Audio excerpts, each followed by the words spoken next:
Tukwate kansi kutembea.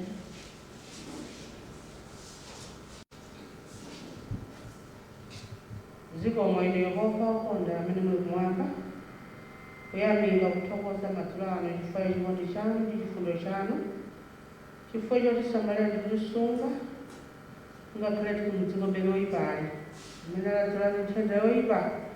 Koma mwalola kutisamalira ndi kutisunga m'moyo ndi thanzi. Lilemekezeke Yehova dzina lanu chifukwa cha ubwino wanu ndi chifundo chanu. Pitirizani beni kutisamalira. Pitirizani beni Yehova kutitetezera muzowawa. Munthenda zomene zagwa za korona. Tisamalireni ndi kutisunga m'manja anu Yehova. Tafika m'nyumba ino yopempherera Yehova. Anzathu ena akubwera mwafulumizitse kuti tikhale limodzi. Mwasankha mtumiki wanu amene mwalola kuti akati kutipatsa mawu wiki yonseyi. Khala naye mtumiki wanu ndi kuti mukathe kumukumbutsa chilichonse chimene afuna kutiyankhula. Akayankhule Yehova kupyolera mwazi wanu. Ife tisakaona iye koma tikaona inu Mulungu kuti mutiyankhula. Ndi cholinga chakuti tsiku linalake amene Yesu mukubwera mitambo. Tikanene mawu amene anayankhulira mu tsiku lijalo ndi amene atifikitsa muno ufumu wanu. Mupatse mphamvu, mupatse thanzi. Munchotsere mantha, mupatse nzeru zimene inu Yehova mungathe kupasa. Mulankhule naye Yehova madzulo ano. Komanso msonkhano onsewu pasakhale china chilichonse chopsinja chokhumudwitsa. Kufikira msonkhano onse utatha. Khala nafe ndi kutitsogolera Yehova ndi kutiyang'anira ndi kutifungatira kunomo. Kuchotsa Satana woyipa Yehova nokha mukwezeke kudzera kwa ine Yesu Khristu pemphera. Amen.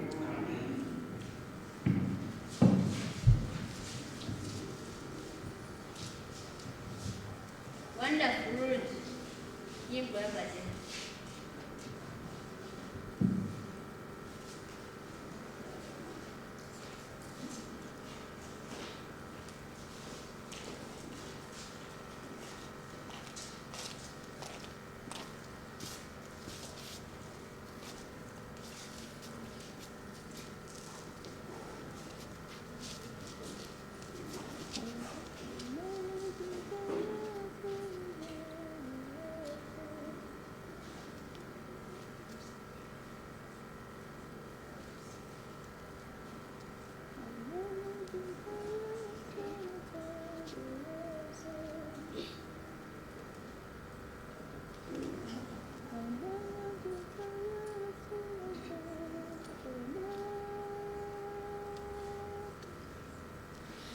Analonjeza Yesu adzabweranso kudzaombola dziko lapansi.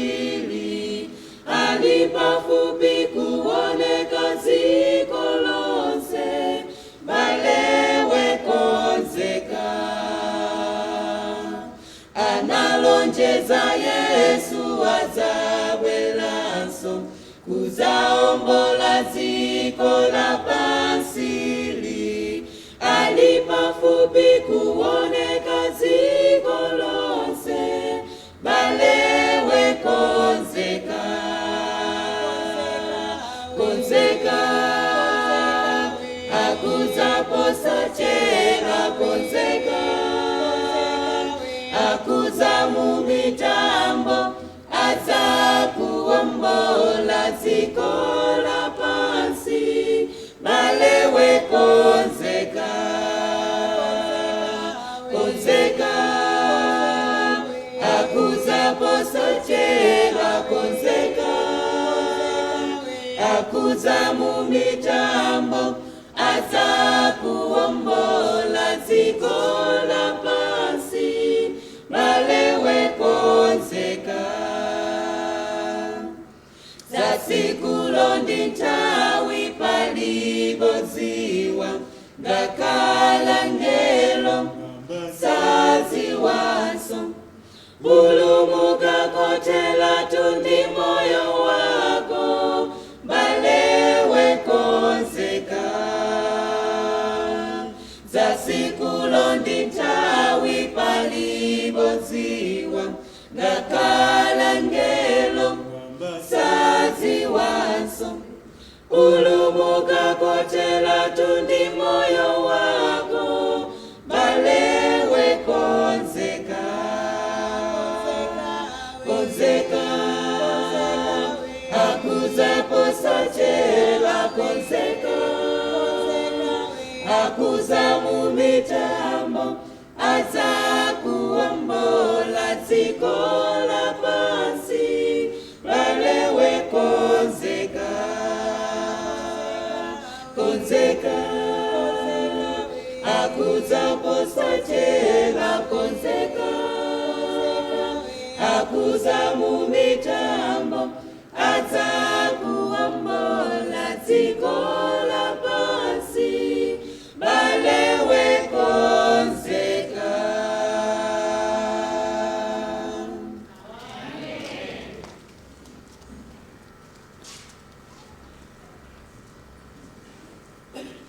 Titamva nyimbo yopambana tikuti bwanji.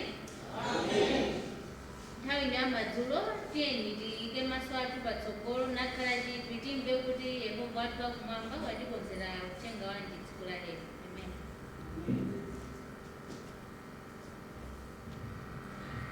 Mulungu wabwino nthawi zonse. Yehova akuzike ifa Mulungu wathu wabwino, amatikonda, amatisamala. Chifukwa chake tikufikanso mu tsiku la lero, tsiku la namba 3 mu msonkhano wathu, udindo wa Chikhristu. Nthawi zina amayikapo kachizungu kena kunena kuti stewardship emphasis week. Munamba makalingalirapo kachizungu amene kuti emphasis chichonde kuti chani? Emphasis, kutsindika, kusonyeza kuti zinthu akati kumaphunzira kumationa kani nthawi yapadera yozitsindika zinthuzo, kusonyeza kuti ndi zinthu zofunikira. Sindikuti anthawi kubwereza maphunziro awiri amene akutsa kumbuyoku, mwina ndabwereza mawa, koma munthu waukulu mu msonkhanowu ndonena kuti wonjezerani chikhulupiriro changa aliyense payekha, pakuti tsiku lakufa aliyense ndi payekha. Yesu akamadzaza aliyense akumutenga monga mmene iyeyo alili ndi zimene adachita kukhala pano pa dziko lapansi. Ndipo peza kukhala nthawi yovuta, nthawi yosautsa, tikuyenera kumpempha kuti Ambuye ndiwonjezereni ne chikhulupiriro changa, increase my faith. Munthu umenewu ndi waukulu kwambiri mu msonkhano wathu.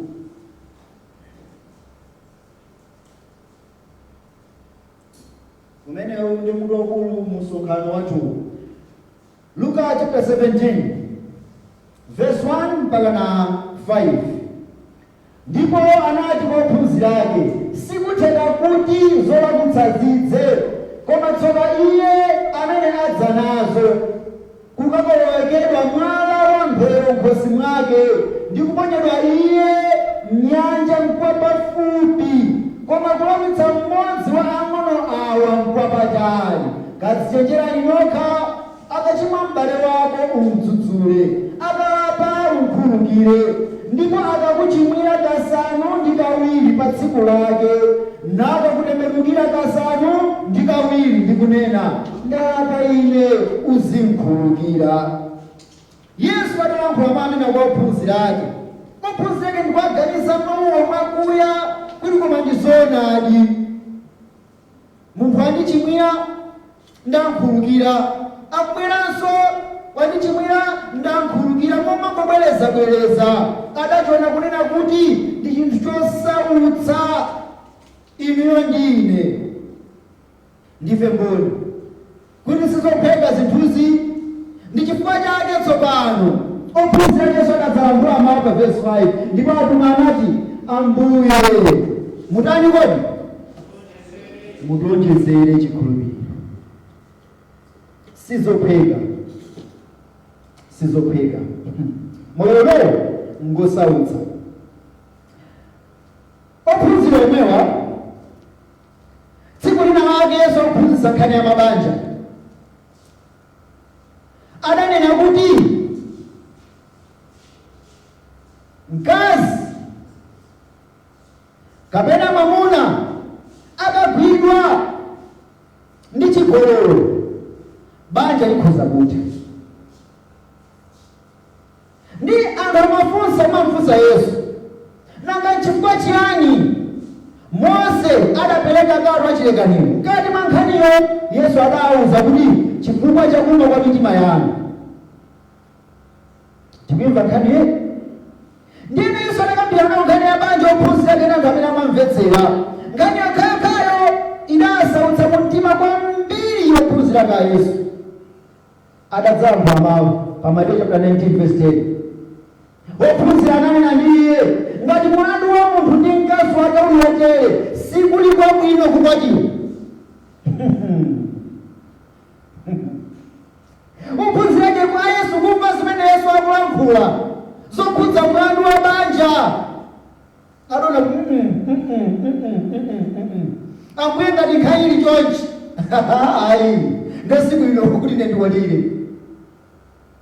Chimene amadisangalatsa ophunzira ake Yesu akuyenda ndi Yesu, amammasukira Yesu kumuwuza nkhawa zawo, amammasukira Yesu kumfotokozera za m'maganizo mwawo kuti ambuye ngati nkhani yakhulupirira chonchi ine ndamulonjezera chikhulupiriro. Koma nkhani yakwatira ngati ili chonchi ndesi kwabwino konse ndi bwino kuti munthu asakwatire. Amatenga maganizo onse ndi kuwalafula kumuwuza Yesu. Mukadzisanthula nokha panokha kuti mmasukira Yesu motere. Phunziro lero sitidayani. Mumammasukira Yesu motere kuti ambuye ngati nkhani zake zili apapa ndi inu mulonjezeni chikhulupiriro. Koma ngati zili chonchi nditani tsopano? Tikukhala mu dziko lovuta kwambiri, dziko losautsa limene panopa likubwera ndi zinthu zosiyanasiyana zambiri zolipe tikazimva tikaziona zikumapereka mafunso. Abwenzi ndikuze dziko lapansi nkhani ilipo siya COVID-19 yokha. Ambiri akutayika poti munthu mwakumaganiza ngati panopa fulo limene lilipo ndi COVID-19 yekha basi. Ayi ndithu sichoncho, kuli zambiri zimene zikuchitika. Aliyense payekha ngati dziko la Malawi, ngati Africa, ngati dziko lonse lapansi, ngatinso mpingo wa Yehova, ndi zambiri zimene zikumachitika. Mabanja mathu kuntchito pena paliponse ndi zambiri zimene zikumachitika. Wiki ino ikamata ambuye Mulungu wakumwamba atithandize. Ndifuna ndionetsereni mwa zinthu zina zimene zikukhudza miyoyo yathu pa dziko lapansi. Pa 25 January mpaka pa 29 kudali msonkhano umene amapanga ndi World Economic Forum. Msonkhano amapanga chaka ndi chaka mu January, amaonekera chuma cha dziko lapansi ndi mmene angachitire.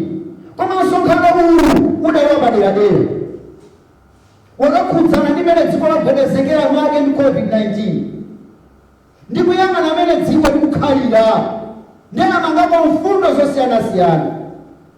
Munthu wakulu umene amakambirana mzochitikazo pa Chingereza kuti Great Reset, kapena kuti kusinthanso mayendetsedwe a zinthu, mayendetsedwe a chuma.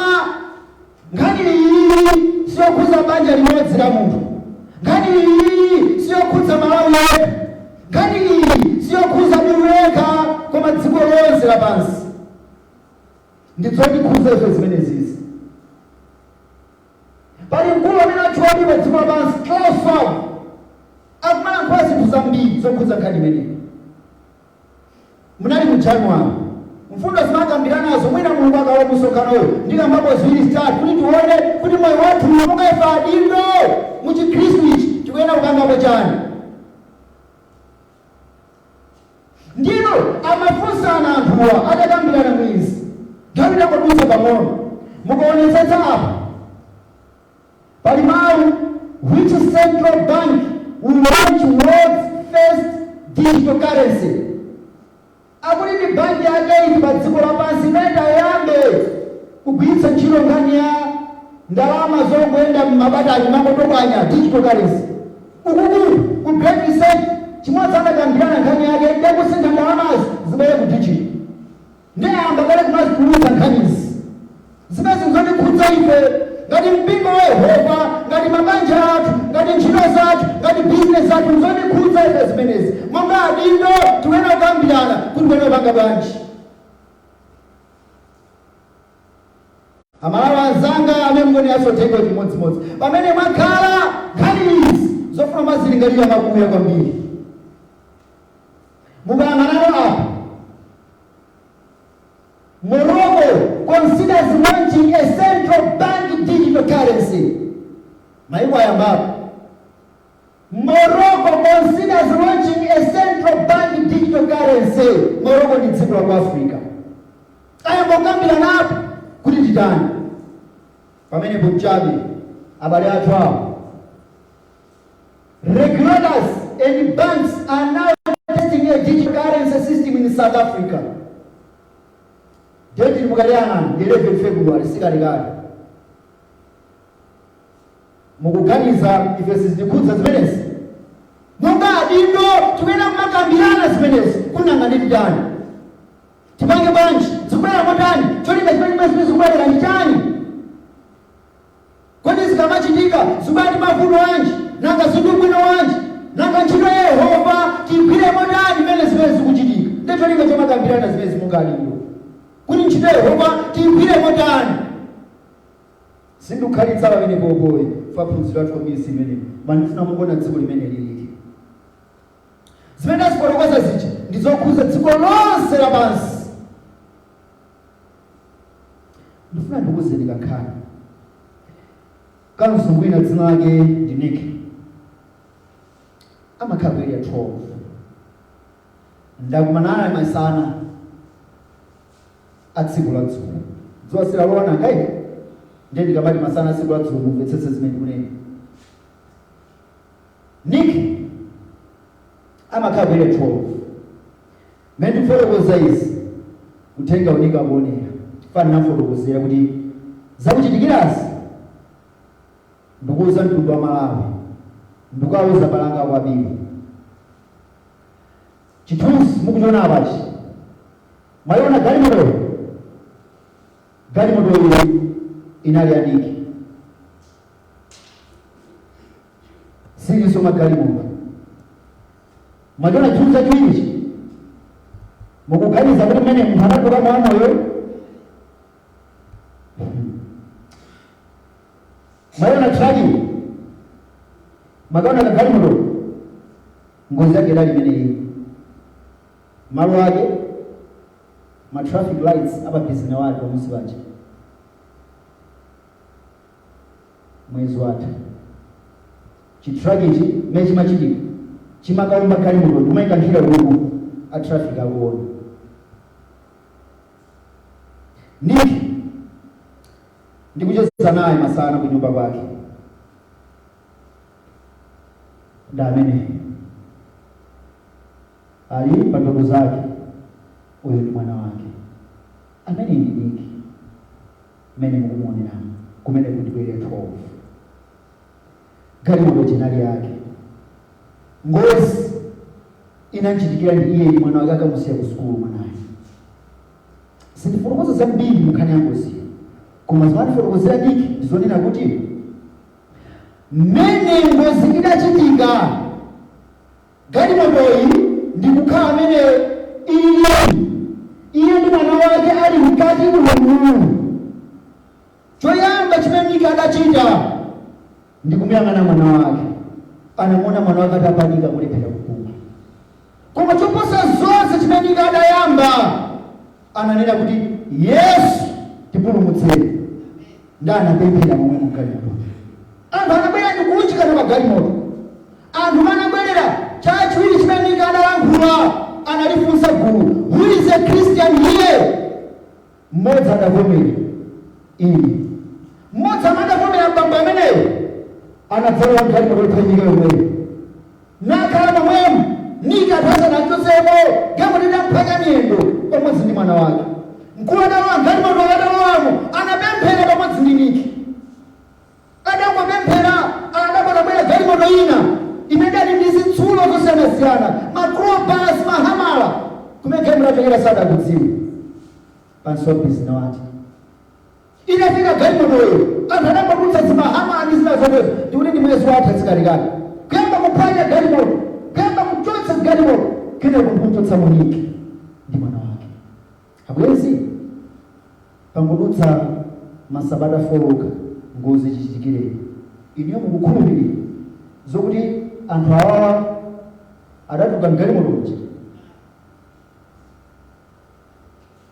nthawi zina Miki amatosiya klachi yake ndikuyenda unamuno mwana wake mwachiona chimubu cha blakichi ndi chipunching bag akumaka chimenyo panga ma-access kuthupereke lizibwerera ali moyo ali kunyumba kwawo ndabweretseranji nkhani ifenso tsiku lino mwina Mulungu akhoza kulola zimene zochitikira kodi mudzamkumbukira Mulungu kuyambirira muka Miki adamkumbukirira Mulungu inuyo mukadingo nyongamete kufikirani mudzakhala okonzeka ndithu kuti ndi Yesu anga walolibi kapena mudzakhala ndi mlandu wamaso wa Mulungu akumwamba nanenso ndikukonza zanga musonkhanoyo inunso mudzikonza zanu kuti pamene pamodzi Yesu akamabwera adzatitenge abwenzi kunja kuno Mulungu alipo kati makachira kusinthe mmadziwa kuti anthu kupaka mabatu sitimalankhula kuti Mulungu kulibe koma zochita zathu zimalankhula kuti Mulungu kulibe anthu amafunsa akuna amapemphera ayi mbodza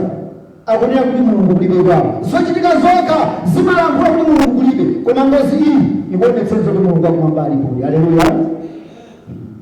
Pali ka video kamene kanankhula mosiyanasiyana mwina sindikasewera ka video nikanankhula mawu fana musa kuti ndikukachiza ndi abale anga kwambiri komanso dziko la Malawi likumvera uthengawo ndanankhula mawu akulimbikitsa kunena kuti abwenzi khulupirirani kuti Mulungu alipo Mulungu amene wapulumutsa moyo wa Miki ndi mwana wake.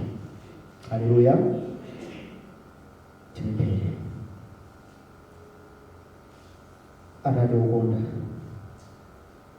amene muli kumwamba zikomo kwambiri Mulungu chifukwa inuyo mudalenga kumwamba ndi dziko lapansi. Zikomo kwambiri Yehova kuti ife tikadali chikhalira anthu ochimwa Yesu Khristu adasiya ulemerero kumwamba kubwera kudzatifera ife. Iti Yesu adamkwapula iti Yesu mpaka anthu adamvika chisoti cha minga adamulaza munthu iti Yesu mpaka nakufera pa mtanda chifukwa cha ifanana kwambiri dziko la Malawi. Yehova tikuvomereza mphulupulu zathu pamaso panu tikupempha kuti mundikhululukire. Taonani mwalola ine kukhala chotengera mawu anu mundikhululukire mphulupulu zanga.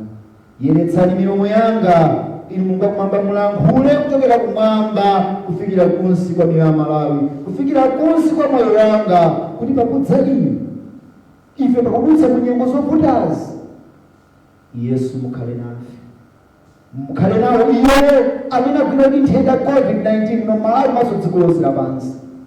Mulole dzanja lanu lamphamvu lakuchiritsa pakhudze ndi kuachiritsa popeza Malawi munenetsa kuti ndi mikwingwirima yanu ife tachizidwa ku nthenda zathu zonse. Mutipulumutsana pogwira ntchito yanu mpaka nakudza kwanu mu dzina la Yesu Khristu. Amen. Abwenzi Miyambo chapter 22 verse 3 pali mawu awa wochenjera au zoyipa na misala kumachi Bwana angopitirira nalimbitsidwa zonse ndafotokoza za great reset zija chitsanzo cha ngozi chimene apereka chicha munthu wanzeru amadzoti moyoyo umatha kudza ndi zokhumudwitsa umatha kudzetsa zovuta ndakuwa nzeru akatero amabisala napita kwa Yesu kumopusa amangoyenda watu achidwachi mdziko lapansi napwetekedwapo. Tisakhale ifeyo tisakhale ife tengwa tsiku la lero. Khulupirirani kukhulupirika kumapambanitsa ndi munthu otengwa tsiku la lero kuti kukhulupirika kumapambanitsa. Muchere khulu lanu mumve chimene Mzimu akulankhula madzulo ano.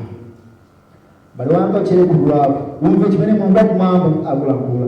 Anzathu aku Mozambique tamva uthenga wanu Ambuye apitirize kudalitsani. Kukhala mphulumuka mtima ndi chinthu chopambana kwambiri. Ndifake Miyambo chapter 11 verse 3 pali mawu kulomuka mtima kwa kuwatsogolera koma kukhota mtima kwa achiwembu kudzawaononga. Kulomuka mtima kwa munthu olungama mutsogolera kupanga chisankho choyenera moyo. Dziko limene tikukhalali chimene chikufunika tsopano ndi kukhala munthu wodziwa choyenera kuchita pakati pa chabwino ndi choyipa. Iwe nkusankhapo chabwino nthawi zonse. Moyo uno ulibe kuyenda pakati, uyenda kumanzere kapena kumanja. Munthu wobuka mtima amene unokhulupirika monga mmene Yobu analili. Mutchale khulu la mabwenzi, mumve chimene Mzimu alankhula. Funa tione za munthu inokhulupirika amene Mulungu wakumwamba adakhala naye namutsogolera mu zonse. Abrahamu. Ndikuwerenga nanu m'buku la Genesis chapter 14, ndikamba kuwerenga verse 1. Ndipo panali masiku a Amarafele mfumu ya Sinara, ndi Arioni mfumu ya Elasara, ndi Kedorlaomere mfumu ya Elami, ndi Tidala mfumu ya Goyimu. Iwo anathira nkhondo pa Bera mfumu ya Sodomu, ndi pa Bimuna mfumu ya Gomora, ndi pa Sinabi mfumu ya Adima, ndi pa Semebere mfumu ya Ziboimu, ndi pa mfumu ya Bera. Kumeneko ndi kuzola. Onse amenewo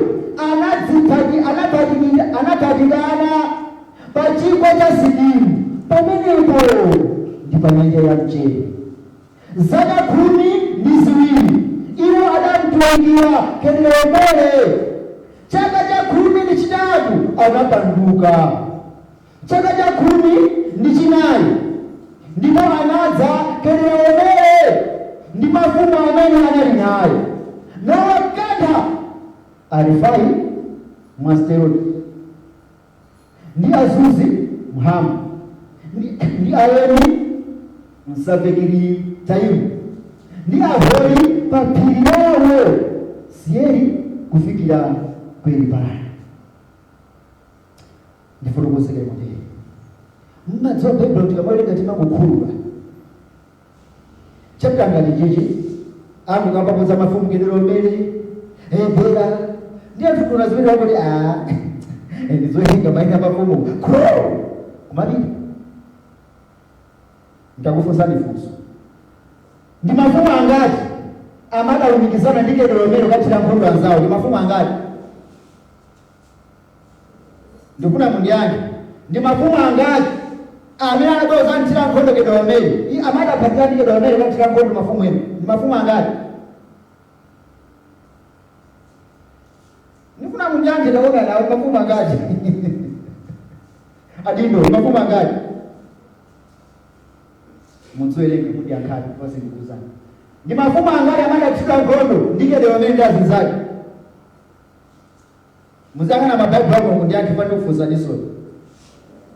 Ndi mafumu awa amadapeza ndi Kedorlaomere adakathira nkhondo anzawo.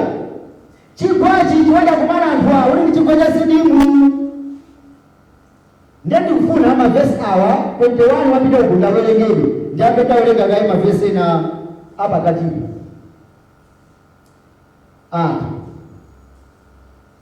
Ndi akuti kuchigwa cha Sidimu kuja kumene kunali kuchipululu, ndipo awatafika kuchigwa chabwino. Ndipange chonchi Genesis chapter 14. Ndimaika slide imeneyo ndikukhulupirira light sina ndichitire ubwino. Ndikuwerenga kambira verse 7. Ndipo anabwera nafika ku Eni Mizipati, kumeneko ndi ku Kadesi, nakantha dziko lonse la Amaleki, ndiponso Aamori mafumu ena onjezereka amene akukathidwa, amene akhala mu Hazezoni Tamara. Ndipo anatuma mfumu ya Sodomu ndi Gomora, ndi mfumu ya Adima, ndi mfumu ya Zeboimu, ndi mfumu ya Bera. Kumeneko ndi maganizo yake. Ndipo anawathira nkhondo mchigwa cha Sidimu ndi Kedoromere mfumu ya Elamu ndi Kedara mfumu ya Goyimu ndi Amarefere mfumu ya Sinari ndi Arioki mfumu ya Elasara, mafumu anayi kugwirana ndi Asara. Chigwa cha Sidimu chinali ndi zitengetenge kudachitika nkhondo kumeneko. Ndipo anathawa mafumu a ku Sodomu ndi Gomora nagwa m'menemo. Amene anatsala anathawira ku mapiri. Ndipo anatenga chuma chonse cha Sodomu ndi Gomora ndi zakudya zawo zonse namuka. Ndipo anagwira Loti mwana wa Abrahamu amene anakhala m'Sodomu ndi chuma chake namuka. Ndipo anadza wina amene anapulumuka namuuza Abrahamu Yebri. Ndipo iye anali kukhala pa mitengo ya nthundu ya pamambre mwamuna. Mkulu wake wa Esakoro ndi mkulu wake wa Aneri, amenewo ndiwo opangana naye Abrahamu. Pamene anamva Abrahamu kuti mphwake anagwidwa, anatuluka natsogolera anyamata ake opandika obadwa ku nyumba kwake 300 kudza 13 nawalondola kufikira ku Dani. Ndipo anadzigawanizira iwo usiku, iye ndi anyamata ake, nawakantha nawapirikitsa kufikira ku Hoba ndipo kudzanja la manzere la ku Damasiko. Ndipo anabwera nacho chuma chonse, nabwera naye Loti yemwe ndi chuma chake ndi akazi ndi anthu omwe. Haleluya. Ndifuna mumvetsere ndolekata mavesi ochuluka choncho tifana zoti amaereka timakukhulula. Mwapeza kuti mafumu angati? 4. Ndathokoza. Mafumu 4 ndamadaphatikizana ndi Kedoromere. Mafumu amathidwa nkhondo ndi angati? 5. Ndidali nkhondo ku chigwa cha Sidimu pakati pa mafumu 4 ndi mafumu 5. Mafumu 5 adathawa, ena adagwidwa. Kedoromere ndi anzake adatenga chuma chonse cha mafumu amenewo. Kodi ku nkhondo kumakhala asilikali 100 okha, muganize mafumu 5 adayenda asilikali ochuluka bwanji. Mwigwire mfundoyo mukayiganizire. Tukamba zonena kuti kukhulupirika kumapambanitsa ndi mulungu amadzuwa. Ndiyena munthu mmodzi amene adapulumuka ku nkhondo imeneyi akuti anthu ena adathawira ku mapiri. Mukumbukire nkhani ya Yobu mmene mavuto amachitika, kumapeza munthu mmodzi apulumuka akamuwuza kuti chochitikacho. Ndi adapulumuka adakampeza Abrahamu asanazindike dzina lokhala Abrahamu, akukhala ku Mamre. Adakamuwuza kuti mwana wanu Mulungu wagwidwa ali mu ukapolo chuma chake chonse. Abwenzi, Abrahamu adamva nkhani iyi, akuti adasonkhanitsa anyamata obadwa nyumba mwake. Analipo angati anyamata? 318. Mukadzayimva mbiri ya Osama bin Laden mmene akadabwada akamugwirira namupha, kulipira makosana amene amatchula kuti ma-SEAL team aku America.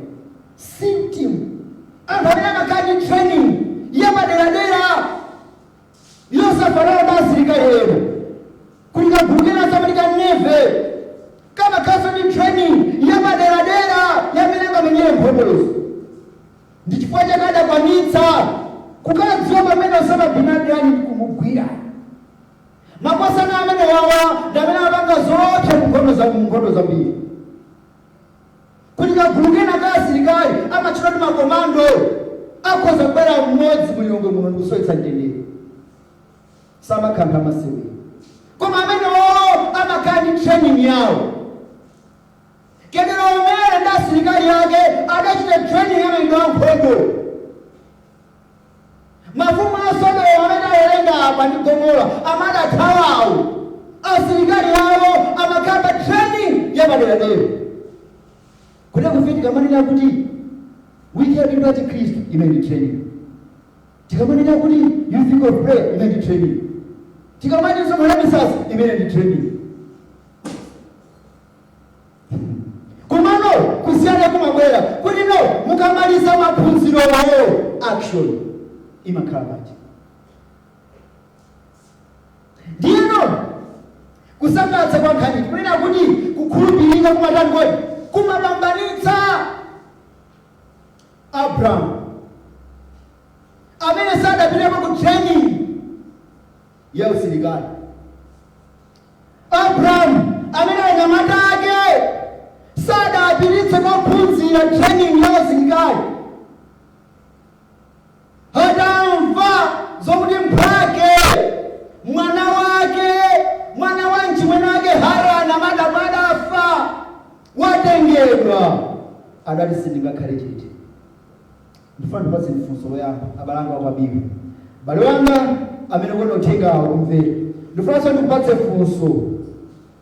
Kunena kuti ndi angati amene kwadziwa nzako amene Satana wagwira ukapolo. Abalanga wa Biblia. Ndi angati amene kwadziwa panopo Satana wagwira ukapolo. Inyo nkubanga ukhala chete. Chisankho kukhala chete. Mabuku awerenga onyamula moyo wosimu wa munthu kunyumba kwanu changogwira fumbi akadalipotero. Kuli ndikufunseni great controversy mawerenga liti apezeka mwina munthu mmodzi yekha. Kuli ndikufunseni councils for the church mawerenga liti mwina apezeka mmodzi yekha. Kuli ndikufunseni buku lopatulika ili ndiyo maana mu Bible mukadawerenga ngati pa tsiku apezeka mwewerengeka. Mtima wangu kuvomereza zimene kunenazi poweza sinaye koma Yehova Mungu wangu. Abrahamu sadakhale chete adasonkhanitsa anyamata 318 kalimbana ndi mafumu 4 munganizire Malawi. Adali mafumu dawa sikuti ndizelenga ma president osati mafumu ngadeka mudziko chepa ai adali maiko ndifai tropo Sodom ndi Gomora adali maiko muganizire lengeza mwina kuti Malawi waphatikizana ndi Zambia waphatikizana ndi Mozambique waphatikizana ndi Tanzania mafumu 4 ndi angobwera munthu wake omagona mmatenti omayenda ndi zikwanje oita nkhosa abwera ameneyo angotenga anyamata ake ndi mipaliro yawo anyamata 280 noka. Anthu aniyambiyano wanga misala anthu aninajonje ngati zimativuta ifeyo kutenga uthenga wabwino kupita pa mudzi wake nkumatiya tsokolezi kwanitsa nokhiyayi uthenga wabwino anthu akukanira iwe kutsaka kumachira manthu imasindikwanitsayo. Abraham adatenga anyamata ake 318 Abraham adawagawa adawapatsa nzeru mukudziwa kuona kuti pambana tipita usiku akhala mugona akakudya zimatenga zija akomedwa tipita usiku ndi mafumu 4 Abraham adagawa banja anthu 318 adagawa motani mafumu 4 adagawa motani zikhoza kutenga munthu mmodzi kana nono ngati angali munthu mmodzi mwisunge nkhani mungameneyo bwerenge nani kani verse 21 pali mawu awo mfumu ya Sodomu ndiambi nafukuza choncho Abraham wakati ya nkhondo mafumu ndino wakalanda zonse kuphatikizapo mphwake Lot wakampeza ali kuno bwino ndi akazi amadapita omwe wakawatenga ndi chuma chonse wakaitenga kumabwerako kunkhondo. Ine ndikudziwa kuti kumene kwa mayimba nyimbo anthu omulu mukawa inu simuganiza choncho amayimba nyimbo yakulemekeza Mulungu wakumwamba ngati niki ndakufotokoza uchi masana anandimbira nyimbo niki ambuye akudalitse niki nyimbo ya chipambano ngati choncho abale anga msonkhano uli ndi cholinga mukunimva ngati simungachole mzimu ina kulankhuleni ine ndikumakhala nkhondo tsiku ndi tsiku mamawa ndapita kuntchito ndafika pa area 10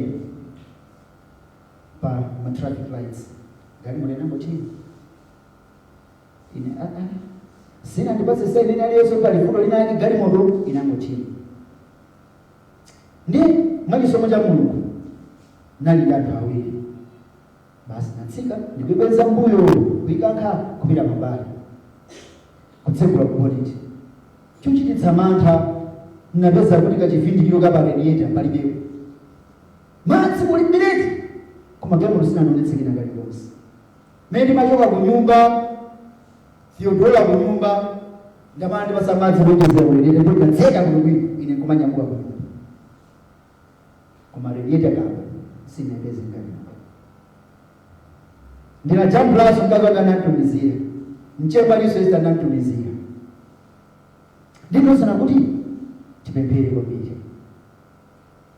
chifonso khano uli cholinga amalawa nzanga songa cholinga zonse zinachitika ndifaweza kusonkhana ndi tinatheka gari moto kunyamuka mapita tidamba kuimba nyimbo ndazinzanga awiri amene ali nawo timemba kuti Yesu tsogolere pa ulendo opya zovuta zosatheka tinaimba nyimbo imene ndindi kukhulupirira kuti apatsalamina nkhondo iyi adafika paimba nyimbo mtamange verse 21 akubwera kunotsopano taonani mfumu ya Solomu ndipo inati kwa Abrahamu anathamangira kukamchingamira iwo anathawa osakanthandiza Abrahamu nkhondo akubwera kwa pambana akamuchingamira mfumu ya Solomu ndipo inati kwa Abrahamu ndipatse ine anthu mutenge chuma iwe weka ndipo Abrahamu anati kwa mfumu ya Solomu mumve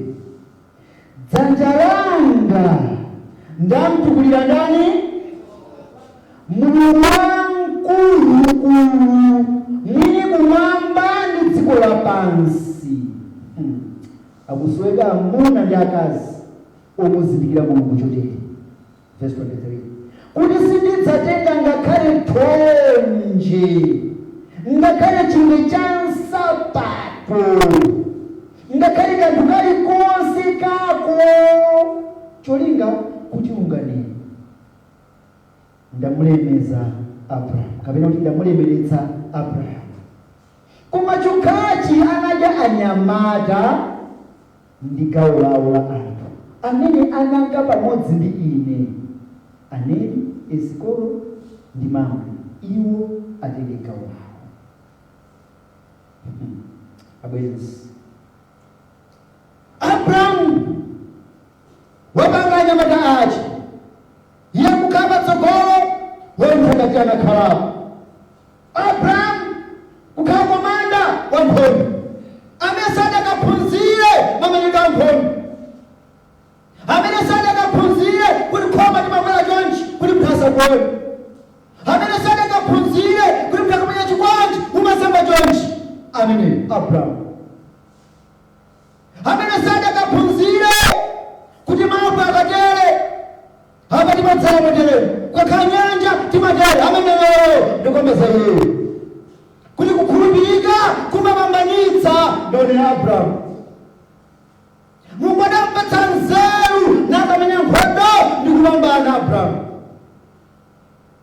muzonse zimene Abraham adachita adakweza dzanja lake kwa Yehova Mulungu wamkulu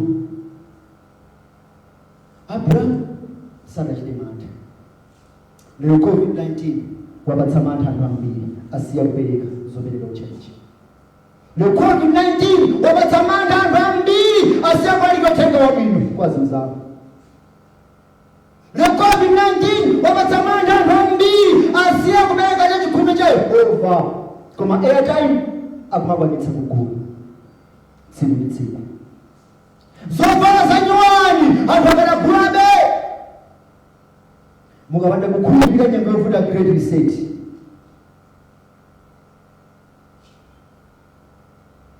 chipambano sichikhalapo moyo mwigwire mfundo iyi.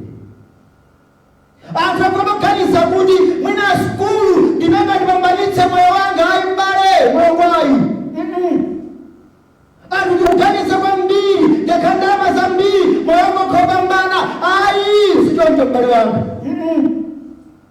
ayi. Olemba wina Ellen White adafotokoza mu education kuti maphunziro amene munthu ungapange mkusema kwa Yehova maphunziro ngabodza. False education. True education yonoka phunzira zinthu umudziwe Yehova Mulungu wakumwamba adzikwezeka iyeyo monga anachita Abrahamu. Adafika mokana ngakhale chingwe cha Nsapato sindinganyamule ayi. Nangaza kuchita umanyamula zija. Abrahamu adafika kwaniletsa ngakhale thonje sindinyamule ineyo. Majaga ngati ndalama za Yehova. Aona na anthu anzake ndipo padalenga Abrahamu ababa padale mwandu padale mwandu adakamenyeka. Koma adadayi zimene nazo zindikwanira pauli Mulungu wakumwamba adalipatsa. Abwenzi nkhani ya credit imene ifotokozeti anthu angazinza masewera zinthuzi. Anthu amene magaza ngati dzikolo liboneranso mbulu ayi mserekezi dziko lonje kalitsogolo lonje ndipo chonengeko chilipa tsogolo. Kwani nyengo yovuta ngati imene iyi tikwanitsaba kugwira ntchito ya Yehova kapati musiya Yehova yekha? Kwani nyumba ya Yehova tiyisiya kapati khalamobe kugwira ntchito ya Mulungu wakumwamba? Nyengo yovuta imene ikupita khala mokhulupirika pakuti kukhulupirika kumapambanitsa. Ndaonera Abrahamu ndimadziwa bambo ena akuzomba kuchina mwana dzina lawo ndalini amene maphunziro adavuta amagulitsa zinthu musika, amagulitsa masaka osasira nyumba, amagulitsa zikoloto. Koma la Sabata likakwana amakhala kuyambira kukhala pa chalichi, amakhala kumalizira kuchoka pa chalichi. Ine kucheza kama konse ndi wawo sintamve pakudandaula mu Mulungu wako. Ndipo ati maomba nyambi akutitsimuna akadali musika akugulitsa zinthu padakobwera mzungu. Anthu nepera kukakamira mzungu uja iye ayi ndikufuna. Anthu nepera kubweretsa izi ayi ndikufuna. Ayidi adagulitsa kaduka. Pochoka kwa mzunguyu adapatsa nambala. Ndipo mwezi ndi mwezi amatumiza ndamongezera business yao. Haleluya. Kukhulupirika kumapambanitsa. Sini kuti maphunziro musamange ayi pangani, koma kukhulupirika kwanu kusaponderezedwe ndi maphunziro ayi. Kukhulupirika kwanu kusaponderezedwe ndi chuma cha dziko lapansi ayi. Tisaponde dziko lapansi. Ndipite kumapeto wothenga wabwenzi. Ndikadatoka zambiri mkhani mene muli zambiri zedi. Koma nthawi singandole. Tifuna kueleza zinthu zimuzigwira. Mafumu 4 amene adathira nkhondo pa mafumu 5. Kwa zaka 12 mafumu 5 adakhala mu Samuda wa Kedoromeri. Chaka cha namba 13 adapanga protest nadanana Kedoromeri, adawasiya pang'ono. Chaka cha namba 14 Kedoromeri adabwera sunamo thira nkhondo. Mafumu anayi adagwirana ndasa mu chigwa cha Sidimu kumwera kwa nyanja Yofira. Iramu, kuliko Iramu ndi mbali ya Iraki, southwest ya Iraki.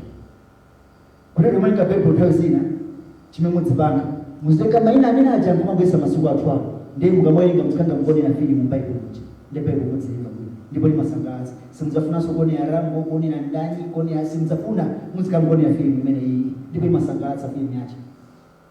Ababa adakhala kuno, ama adakhala apo, mwana wakhala apo ndikumakambirana.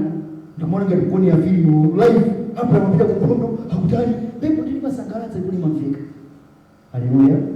Alipo masiku malizana abwino kama sinisi. Ambuye atitangati kapeza masiku ngovuta.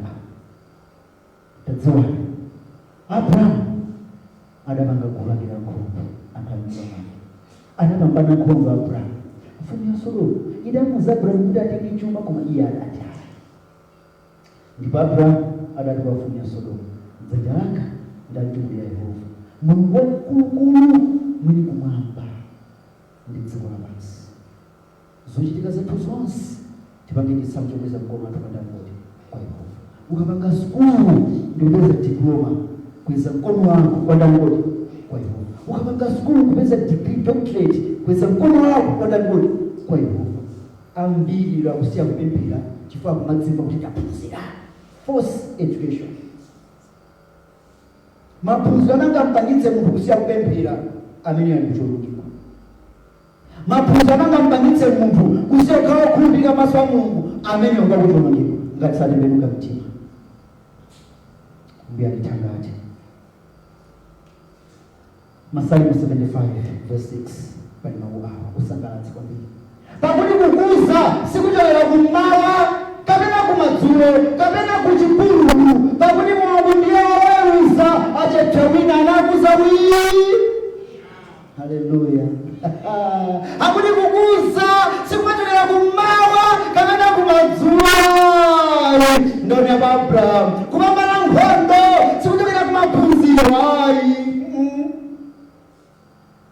koma kumwamba kwa Yehova mwini moyo pakuti iyeyo ndiye mwini mphamvu kupambana mu business sikuphunzira kwambiri imvanichi ndoni na Davide adachoka komwe kawana nkhosa na ka president wanzeru wa basi ndoni ya Yosefe abakana mugulitsa napita kwa Potifara namgulitsa napita mundende potoka mundende adakhala wamkulu mwa Igupto mwana mesada wenkalasi Mulungu masikano ngovuta masikano ngotsiriza Babulo akukula mphamvu ndi maphunziro ake ndipo anthu akusiya njira pamene panga maphunziro mu dziko lapansi dziwani Daniel adakhala ku Babulo koma maphunziro ku Babulo sadambadutse mu chilungamo cha Mulungu wakumwamba adayimana kukuza abale yanga kumachokera kudzanja la Yehova ndipo Abrahamu adanena nakweza mkono wanga kwa Mulungu wamkulukulu COVID-19 avune asavune alipo Yehova Mulungu wa mphamvu zonse wamkulukulu musamachite mantha Satana akupatsa mantha ngati mwana wa Mulungu azingokhala cheucheu opa amantha nthawi zonse Ambuye akuze chikhulupiriro chathu masiku ngovuta Ambuye alonjeze chikhulupiriro Afilipi chapter 2 verse 5 8 and 9 mukhale nawo mtima mkati mwanu umene unalinso mwa Khristu Yesu ndipo popezedwa maonekedwe ngati munthu anadzichepetsa yekha nakhala kumvera kufikira imfa ya pamtanda kukhulupirika kumapambanitsa tikhale nawo mtima mkati mwathu wogwira ntchito ya Mulungu wakumwamba moyo wakudzichepetsa moyo wakupemphera nthawi zonse moyo wakonda anzathu tikhale nawo mtima mkati mwathu mukhale nawo mtima wanga Yesu mukhale mtima wanga Yesu mfumoyo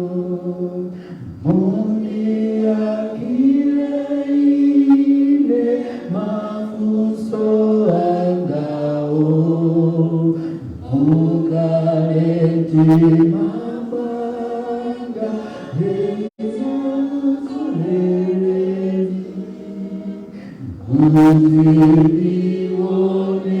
unionetsere ukulu wanu nyimbo imene ikhale mu mtima mwathu uyiruse ndikumaliza verse 9 akuna kuti mwa Yesu Mulungu anamukwezetsa iye nampatsa dzina limene liposa mayina onse dzina la Yesu ndiloposa COVID-19 dzina la Yesu ndiloposa nthenda iliyonse dzina la Yesu ndiloposa kuvuta kwa chuma abale anga Yesu ndiye wamkulu Yesu ndiye wamphamvu zonse Abrahamu anadalira pa Yehova anazichepetsa Yesu anadalira pa Yehova pa Atate nazichepetsa iyeyo chifukwa cha kuzichepetsa kumpilika Yesu kufikira imfa. Taonani, mpesa kumpilika Mungu atampambanitsa nawa na mpesa dzina loposa chakule maina wonse. Mukazi ngati Abraham adachita motero, mukazi ngati Yesu adachita motero. Ife tikakhala tokumpilika Mungu sadzatipambanitsa, Mulungu adzatipambanitsa. Ambuye Mulungu akumwamba akusunge mumtendere, akupatse chipambano, alipatse chipambano.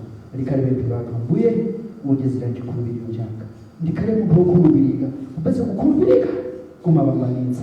Ndaonera pa Yesu Khristu, m'dzina la Yesu Khristu, amen.